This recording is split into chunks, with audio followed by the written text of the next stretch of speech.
ज्येष्ठ पूर्णिमा व्रत कथा।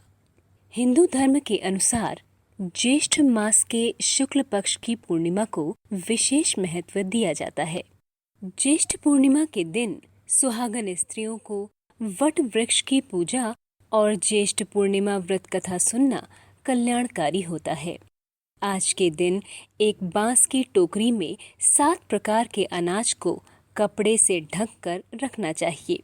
दूसरी टोकरी में माँ सावित्री की प्रतिमा रखी जाती है और उसी के साथ धूप, दीप, अक्षत, कुमकुम, मौली आदि पूजा सामग्री भी रखी जाती है। माँ सावित्री की पूजा कर वट वृक्ष के 7 चक्कर लगाते हुए मौली का धागा वट वृक्ष पर बांधा जाता है। इसके बाद किसी निर्धन व्यक्ति या किसी ब्राह्मण को श्रद्धानुसार दान दक्षिणा और प्रसाद के रूप में चने व गुड़ दिया जाता है। मान्यता है कि आज के दिन पवित्र गंगा नदी में स्नान करने से मनुष्य के जीवन के सभी पाप धुल जाते हैं।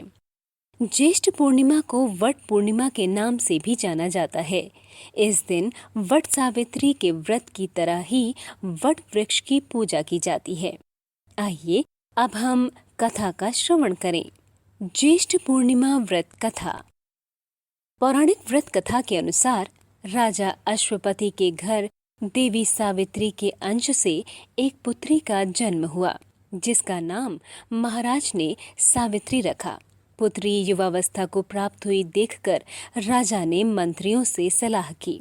इसके बाद राजा ने सावित्री से कहा, तुम्हें योग्य वर देने का समय आ गया है। मैं विचार कर तुम्हारी आत्मा के अनुरूप वर को नहीं पा रहा हूँ। इसीलिए हे पुत्री, मैं तुमको भेज रहा हूँ कि तुम स्वयं ही अपने योग्य वर ढूंढ लो। पिता की आज्ञा पा सावित्री निकल पड़ी और फिर एक दिन उसने सत्यवान को देखा और मन ही मन उसे वर चुन लिया। जब उसने देवऋषि नारद जी को ये बात सुनाई, तब ऋषि नारद जी सावित्री के पास आए और कहने लगे कि तुम्हारा पति अल्पायु है, तुम कोई दूसरा वर देख लो। पर सावित्री ने कहा, मैं एक हिंदू नारी हूँ, पति को एक ही बार चुनती हूँ। सावित्री की बात सभी ने स्वीकार की और फिर एक दिन उन दोनों का विवाह हो गया। एक दिन सत्यवान के सिर में अत्यधिक पीड़ा होने लगी। सावित्री ने वट वृक्ष के नीचे अपनी गोद में पति के सिर को रखकर उसे लिटा दिया। उसी समय सावित्री ने देखा अनेक यमदूतों के साथ यमराज आ पहुंचे हैं। सत्यवान के जीव को दक्षिण दिशा की ओर लेकर जा रहे हैं। यह देख सावित्री भी यमराज के पीछे पीछे चल देती है। उन्हें आता देख यमराज ने कहा कि हे पतिव्रता नारी, पृथ्वी तक ही पत्नी अपने पति का साथ देती है, अब तुम वापस लौट जाओ। उनकी इस बात पर सावित्री ने कहा, जहाँ मेरे पति रहेंगे मुझे उनके साथ रहना है, यही मेरा पत्नी धर्म है। सावित्री के मुख से यह उत्तर सुनकर यमराज बड़े प्रसन्न हुए। उन्होंने सावित्री को वर मांगने को कहा और बोले, मैं तुम्हें 3 वर देता हूँ, बोलो तुम कौन कौन से 3 वर लोगी। तब सावित्री ने सास ससुर के लिए नेत्र ज्योति मांगी, ससुर का खोया हुआ राज्य वापस मांगा एवं अपने पति सत्यवान के पुत्रों की माँ बनने का वर मांगा। सावित्री के ये तीनों वरदान सुनने के बाद यमराज ने उसे आशीर्वाद दिया और कहा, तथास्तु, ऐसा ही होगा। सावित्री ने अपनी बुद्धिमता से यमराज को उलझा लिया। पति के बिना पुत्रवती होना जितना असंभव था, उतना ही यमराज का अपने वचन से मुख फेरना। अंततः उन्हें सत्यवान के प्राण वापस करने ही पड़े। सावित्री पुनः उसी वट वृक्ष के पास लौट आई जहाँ सत्यवान मृत पड़ा था। सत्यवान के मृत शरीर में फिर से संचार हुआ।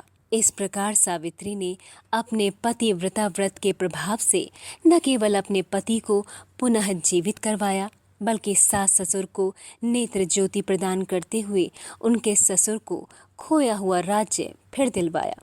सावित्री के पतिव्रता धर्म की कथा का सार ये है कि एकनिष्ठ पतिपरायणा स्त्रियां अपने पति को सभी दुख और कष्टों से दूर रखने में समर्थ होती हैं। जिस प्रकार पतिव्रता धर्म के बल से ही सावित्री ने अपने पति सत्यवान को यमराज के बंधन से छुड़ा लिया था। इतना ही नहीं, खोया हुआ राज्य तथा अंधे सास ससुर की नेत्र ज्योति भी वापस दिला दी। कथा की समाप्ति के उपरांत अपने पति को रोली और अक्षत लगाकर चरण स्पर्श करें। इसके उपरांत प्रसाद वितरण करें। वट वृक्ष का पूजन अर्चन और ज्येष्ठ पूर्णिमा व्रत करने से सौभाग्यवती महिलाओं की सभी मनोकामना पूर्ण होती है और उनका सौभाग्य अखंड रहता है।